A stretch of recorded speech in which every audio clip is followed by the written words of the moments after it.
Det er nok lidt en skræmmende tanke, at man skal alle sammen dø. Er det bare slut, når man er død, eller er der noget bagefter? Jeg har faktisk et håb om et liv, et evigt liv bagefter i et paradis her på jorden. Det er fordi, jeg synes, jeg har det jo godt nu. Men det er bare slut alt det, der er så dejligt. Vi skal jo dø. Vi står her uden foran Sydvestjyllands Hospice i Esbjerg. Og vi skal ind og snakke med en af de ansatte og blive vist lidt rundt herinde og høre lidt om, hvordan det er, når man arbejder så tæt på døden hver dag. Hvordan påvirker det dig at arbejde med døden så tæt på hver dag? For mig er det utroligt værdifuldt at arbejde med de her mennesker. Jeg er fuld af beundring for, hvordan de klarer deres situation. Fordi de er jo på kanten af livet, og de klarer det så flot. Ikke bare patienten selv, men også tit pårørende.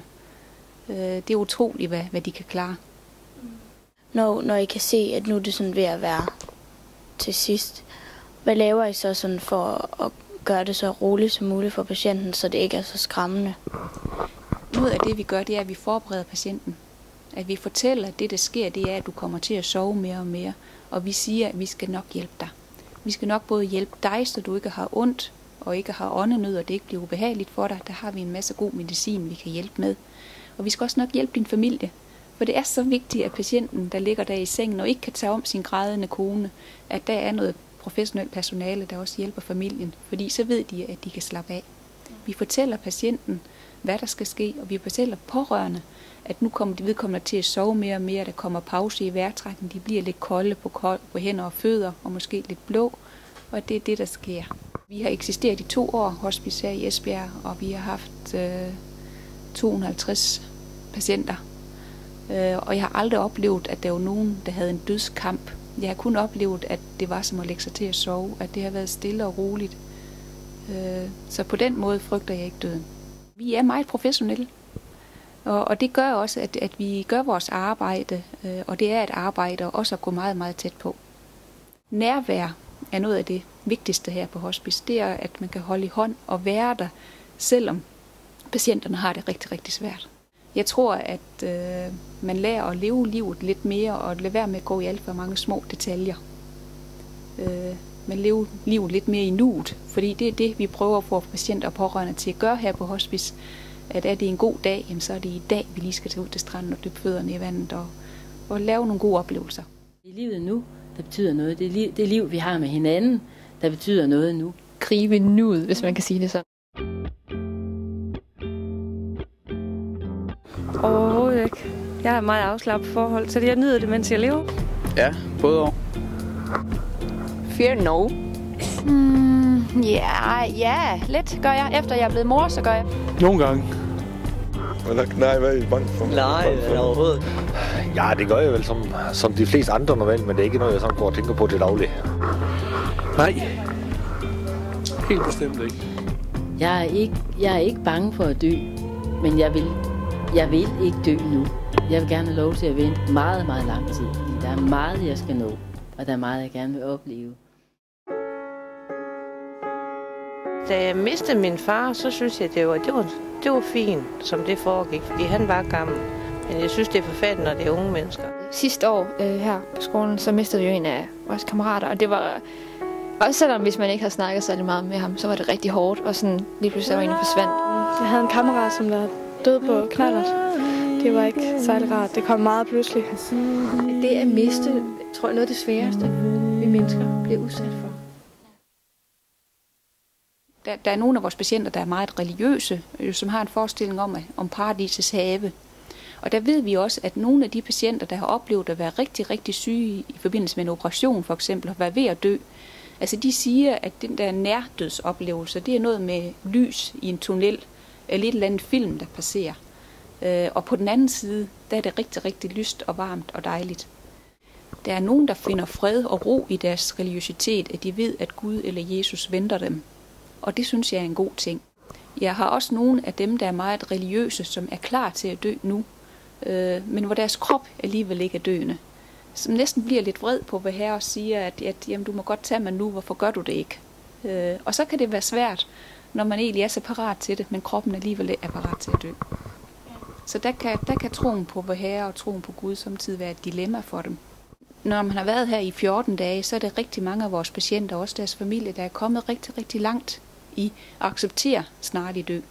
Der er mange af vores patienter, der faktisk kommer så langt, at de har arrangeret deres egen begravelse. Måske været ude på kirkegården og har set, hvor de skal ligge begravet, og har snakket med en bedemand om, hvordan stenen skal se ud. Snakket om, hvilken kiste der skal på, hvordan den skal være indrettet indeni, ned i mindste detalje. Bestemmer selv, hvilket tøj de vil have på i kisten. Så mange af dem kommer rigtig, rigtig langt. Har du et konkret eksempel på en patient, som der sådan har haft meget, meget svært ved det hele vejen igennem med det med at dø? Ja, jeg tænker meget på en patient, som kun var 42 år gammel, og som var gift for anden gang. Hun havde en lille pige på 2 år og en stor datter på 18 år fra første ægteskab. Og hun havde det rigtig, rigtig svært med, at hun vidste, hun skulle dø, og hun kunne ikke få lov til at se en stor datter, der blev student til sommer. Og hun kunne heller ikke være med til den lille datters 2-års fødselsdag. Og hendes nye mand havde hun kun kendt i 3 år. Så hun syntes, det var så uretfærdigt, at hun skulle dø nu, hvor hun lige skulle i gang med sit liv og være mor for hendes nye lille datter. Og det var også hende, jeg hjalp med at skrive nogle afskedsbreve. Hun skrev en lille brev til sin lille datters 2-års fødselsdag, en fødselsdagskort, hvor hun skrev til datteren om, hvordan hun gerne ville have opdraget hende, og hvordan hun gerne ville have, hendes liv skulle være, hvis hun som mor kunne få lov til at bestemme. Hun skrev også et pænt brev til den store datter til hendes studenterfest, hvor hun fortalte om, hvor dejligt det har været de der 18 år, de har haft sammen, og hvilke ønsker hun havde for hendes fremtid. Hun skrev et brev til hendes nye mand, om hvordan hun gerne ville have, at han skulle opdrage deres lille datter på 2 år, og hvilken fremtid hun kunne forestille sig, at den lille datter skulle have. Og det hjalp hende virkelig, således at hun ligesom følte, at hun alligevel gav børnene lidt med på vej. Hun pakkede nogle små billeder og nogle små ting til dem hver, som de skulle have til minde om deres mor. Hun var en af dem, jeg tog med hjem og græd lidt over derhjemme også, fordi jeg tænkte, hvad ville jeg selv have skrevet, hvis det skulle være mine børn, jeg skulle skrive til. Det handler rigtig meget om at leve i nuet her. Hvis solen skinner, så kører vi måske, så tager vi en dyne og en tæppe op til næsen på patienten, og så kører vi ud på terrassen med sengen. Så kan de lige få en kvarters lys og solskin. Og mange af vores patienter, de vil slet ikke ind igen. De nyder livet. Vi står herude foran børnehuset Søsterhøj, og vi har fået lov til at komme ind og snakke med nogle børn om, hvad de tror, der sker, når man dør.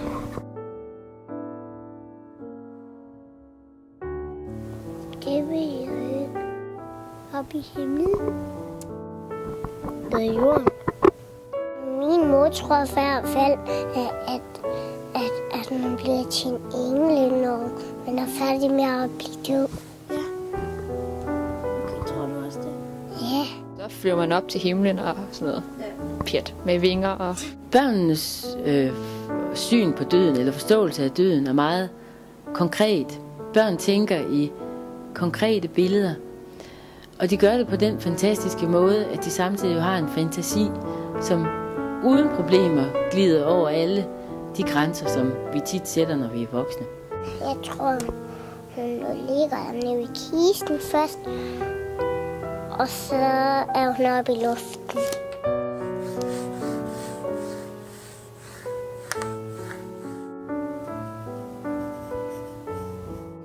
Og så tegner jeg lige hendes ting heroppe. Synes du så, at vi burde snakke endnu mere om døden?